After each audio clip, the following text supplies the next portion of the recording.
आप रोटी बेटी का रिश्ता मत करो, भले ही आप एक थाली में मत खाओ, लेकिन अपने अधिकार बचाने के लिए, अपने आने वाली पीढ़ियों को इज्जत की जिंदगी देने के लिए तो कम से कम एकजुट हो जाओ। ये तो एक जैसा खून है, तो कम से कम एक जैसे खून को एक जैसा दिखना भी चाहिए।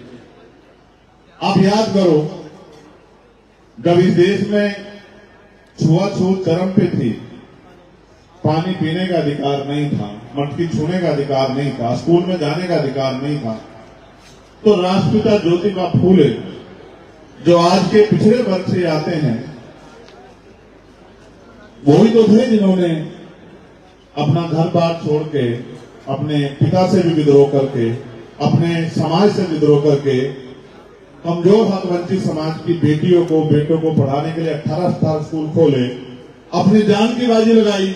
तो वो राष्ट्रपिता ज्योतिबा फूले इसी पिछड़े वर्ग के तो थे जिन्होंने संदेश दिया कि शिक्षा के माध्यम से आप अपने जीवन को बदल सकते थे, जिन्होंने पूरी जीवन अपने और अपने पत्नी को, पहले अपनी पत्नी को पढ़ाया और फिर उनके जरिए पूरे हक वंचित समाज की कमजोर वर्गों की बच्चियों को, बेटियों को मुख्य धारा में लाने के लिए, शिक्षित करने के लिए प्रयास किए। वो ज्योतिबा फूले पिछड़े वर्ग के तो थे जिन्होंने उनके बाद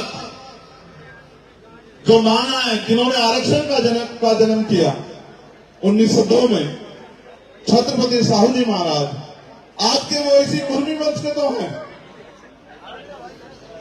आज के शायद पढ़े लिखे कुर्मी समाज के लोग ना जानते हो, हम तो हिस्ट्री जानते हैं कि जिन्होंने आरक्षण की व्यवस्था की, जिन्होंने बाबा साहब अम्बेडकर को समाज के आगे ये कहकर प्रदर्शित किया कि आपका सच्चा नेता है, जिन्होंने बाबा साहब अम्बेडकर को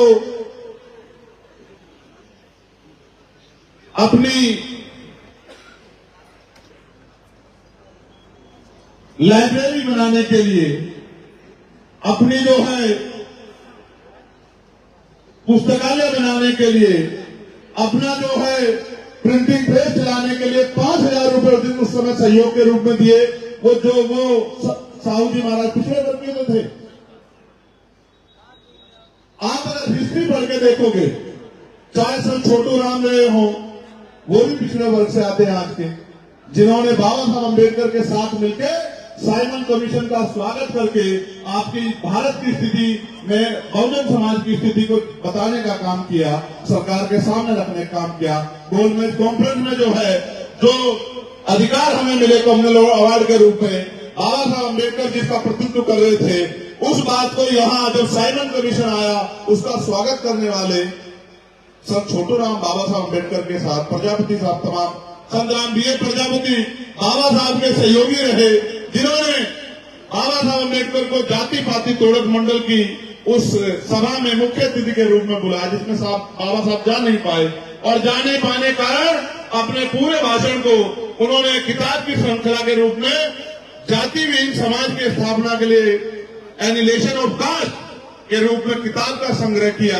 वो संग्राम बीए प्रजापति आज के पिछड़े समाज के तो है। ये बहुजन समाज एक पेड़ की जड़ से निकली हुई शाखाएं हैं। जब तक हम इनको इकट्ठा नहीं करेंगे, तब तक भारत में कुछ भी बदलने वाला नहीं है। मैं धन्यवाद दूंगा जिन्होंने ये एकजुटता, ये भाईचारा बनाने का प्रयास किया, उन तमाम नौजवान साथियों का और उनको मार्गदर्शन करने वाले भाई नील पटेल का बहुत बहुत धन्यवाद करता हूं कि उन्होंने इस ऐतिहासिक प्रोग्राम को सजाने का काम किया और मुझे यहां बुलाने का काम किया। ये सच है कि इसको रोकने के लिए बहुत प्रयास हुए, लेकिन आप जानते हैं कि वायु को और युवा को कोई रोक नहीं सकता है। और जब जब मुझे जरूरत पड़ी, युवा साथियों ने मेरी एक आवाज पे पहरा देके, चाहे दिल्ली में सदगुरु रविदास जी महाराज का गुरु भट्ट का उसका आंदोलन हो, या एनआरसी का आंदोलन हो, या 11 तारीख का अभी का आंदोलन हो, सरकार की जड़ें हिलाने का काम किया। ये इस युवा शक्ति का भी मैं बहुत बहुत धन्यवाद करता हूं। आज इस मंच के माध्यम से आपके आंदोलन को और गति देने वाले मैं नगीना के सम्मानित साथियों का भी बहुत बहुत धन्यवाद करता हूं इस मंच के माध्यम से। और मेरे चुनाव में एक एक पैसा गांव से इकट्ठा करके नगीना भेजने वाले मैं भीम आर्मी आजाद समाज पार्टी और बहुजन समाज के तमाम साथियों का बहुत बहुत धन्यवाद करता हूं। मेरी हैसियत नहीं थी आज के महंगे लोकतंत्र में चुनाव लड़ने की आप लोगों ने पैसा जुटा के जिस तरह से सहयोग करके उन तमाम शक्तियों के सामने मुझे खड़ा करने का काम किया, मैं इसके लिए हमेशा आपका ऋणी रहूंगा। और मैं आपको विश्वास दिलाता हूं, मेरे खून का एक एक कतरा जब तक इस आंदोलन में, जब तक मैं जिंदा हूं, वो इस आंदोलन में, महान पुरुषों के इस आंदोलन में इसको आगे बढ़ाने के लिए लगेगा। और जब तक मेरे अंदर सांस है, मैं अपना काम ईमानदारी से करता रहूंगा, न झुकूंगा, न रुकूंगा, न बिकूंगा। और वो नोट नहीं बना, वो नोट ना बना और न बन सकता है, वो गोली भले ही बन जाए, लेकिन वो नोट नहीं बना जो आपके चंद्रशेखर आजाद को खरीदने का काम करेगा। कभी कभी मैं जब चुनाव में जाता हूं तो हमारे सहयोगी जिनसे अलायंस होता है वो सक्षम लोग होते हैं, मैं उनके हेलीकॉप्टर में भी सफर करता हूं, उनके हेलीकॉप्टर के जरिए प्रचार भी करता हूं, क्योंकि चुनाव में समय कम होता है। इसका मतलब ये नहीं कि मैं अपनी स्थिति को भूल जाता हूं, अपने समाज को भूल जाता हूं, गरीब समाज को भूल जाता हूं। मैं कहीं भी रहूं, मैं पार्लियामेंट की सुनहरी बिल्डिंग में रहूं, या मैं किसी 5 स्टार होटल में रहूं, या मैं सामान्य मंच में रहूं, या गेस्ट हाउस में रहूं, या गांव के अपने गरीब मकान में या झोपड़ी में कहीं रहूं, मुझे आज भी याद है कि मैं किन लोगों में से हूं और मुझे किन के लिए लड़ना है, किन को मेरी जरूरत है और कौन मुझसे उम्मीद करते हैं। मैं वचन देने चाहता हूं, फतेहपुर की सरजमी से जब तक बहुजन समाज की इस गुलामी की बेड़ियों को नहीं काटेंगे, तब तक हम लोग रुकने वाले नहीं। और कोई ऐसा कठिन रास्ता नहीं बना जो हमें रोकने का काम कर दे। मैं पुनः आपसे आग्रह करूंगा कि आप वापस बैठ जाएं। मैं आपको समझता हूं, अभी आप यंग लोग हैं, अभी आपको धीरे धीरे आगे बढ़ना है। और जब आप धीरे धीरे आगे बढ़ेंगे तो बहुत सारे कठिन रास्ते, आपका कठिनाइयां आपके रास्ते में आएंगी, उन कठिनाइयों से घबराना नहीं है। आओ मुद्दों की बात करें। मैंने आपको पिछड़े समाज के साथियों के, महापुरुषों के योगदान के बारे में बता दिया। अब मैं आपसे बात करता हूं आज की परिस्थिति में। मैं पीछे नहीं जाऊंगा, बहुत पीछे नहीं जाऊंगा। आज मैं आज की परिस्थिति पे बात करूंगा। मैंने 3 दिन पहले एक लेटर लिखा था। वो लेटर मैंने लिखा था उत्तर प्रदेश की सरकार को। उसमें मैंने पूछा था कि भाई आप ये बताओ, चीफ सेक्रेटरी उत्तर प्रदेश कि नीचे से ऊपर तक, मैं चाहता तो उसमें ओबीसी भी जोड़ देता, मैं चाहता तो उसमें अल्पसंख्यक समाज भी जोड़ देता, मैं चाहता तो उसमें मुस्लिम समाज भी जोड़ देता, लेकिन मैं जानता था कि जहां मैं इनको जोड़ने की बात करूंगा वहीं वो तरह तरह की उल्टी सीधी बातें चलाएंगे। इसलिए मैंने वो कोरा खत लिखा कि सीधे पहले जिम्मेदारी से बात की जाए, SC/ST के हालात के बारे में जाना जाए। मैं जानता हूं क्या हालात है, लेकिन मैं चीफ सेक्रेटरी के जवाब का इंतजार कर रहा हूं। मैंने पूछा है कितने प्रमुख सचिव SC/ST के उत्तर प्रदेश के सचिवालय में बताने का काम करो। बताओ कितने अपर सचिव हैं उत्तर प्रदेश के जो मुख्य पदों पे, की पोस्ट पे आपने बिठाए हैं। इसका डाटा मैंने मांगा है। मैंने डाटा मांगा है कि 18 कमिश्नरियों में कितने कमिश्नर SC/ST के, मैंने डाटा उनसे मांगा है। मैंने डाटा उनसे मांगा है कि उत्तर प्रदेश में 75 जिलों में कितने SP और SSP हैं SC/ST समुदाय के, जिनको आपने चार्ज दिया है।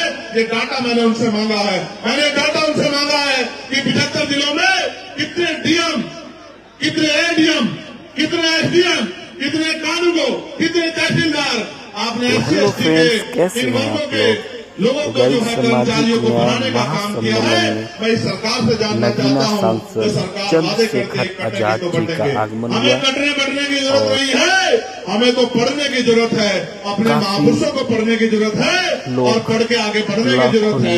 साथ साथ चलेंगे, पढ़ेंगे और आगे बढ़ेंगे, लेकिन किसी की साजिश का शिकार नहीं होंगे। ये कटने बढ़ने वाले लोग बहुत उनसे पहले भाई ने बताया था, ये काटने बांटने वाले लोग बताओ इस व्यवस्था को किसने काफी अच्छा लगा। किसने छुआछूत बनाई, किसने ऊंची हमारे समाज में किसने वर्ण व्यवस्था बनाई, किसने जाति व्यवस्था बनाई, किसने काटा, किसने बांटा। और हम गाइस चंद्रशेखर आजाद जी का भाषण से काफी अच्छा लगा अपने अधिकारों की बात भी नहीं करते थे, काफी अच्छा देश में करते थे। और आज भी हम लोग भाषण के माध्यम से अब हम कटेंगे नहीं होने और के लिए बटेंगे भी नहीं, अब हम समझाया बढ़ेंगे और आगे बढ़ेंगे। अपना अधिकार काफी छीन लोग के काफी रहेंगे गौर से और उनके किसी भी भाषण कीमत को पे सुना। रुकने वाले नहीं है। यही संदेश मैंने जो है मुख्यमंत्री जी के चंद्रशेखर भेजने का आजाद काम चीफ सेक्रेटरी के माध्यम काफी से किया है। आज मैंने एक और लेटर लिखा तो इसमें मैंने पिछले वर्ग के कर्मचारियों को काफी जगह जहाँ पे अत्याचार ये कागज का पन्ना है, लेकिन ये चोट कहाँ लग रही है, आप मेरी बात को याद रखना। अन्य किसी के साथ मैं आपको दिखाऊंगा। क्या तो चीफ सेक्रेटरी जवाब नहीं देंगे, अगर जवाब नहीं देंगे तो मैं पार्लियामेंट में इस क्वेश्चन को पुटअप करूंगा। और मैं SC/ST वेलफेयर कमेटी का मेंबर हूँ, मैं सरकार से जवाब मांगने का काम करूंगा। बातों को काफी लोग गौर से रिप्लाई नहीं कर रहे हो, जवाब नहीं दे रहे हो, स्थिति नहीं बता रहे हो, आंकड़े नहीं दे रहे हो, तो आम आदमी को आप क्या बताओगे? फिर अगर जवाब दे दिया तो जवाब इतना खोखला है कि आप देख के डर जाओगे कि नामचारे के अधिकारी कर्मचारी भी SC/ST OBC के पोस्टिंग नहीं।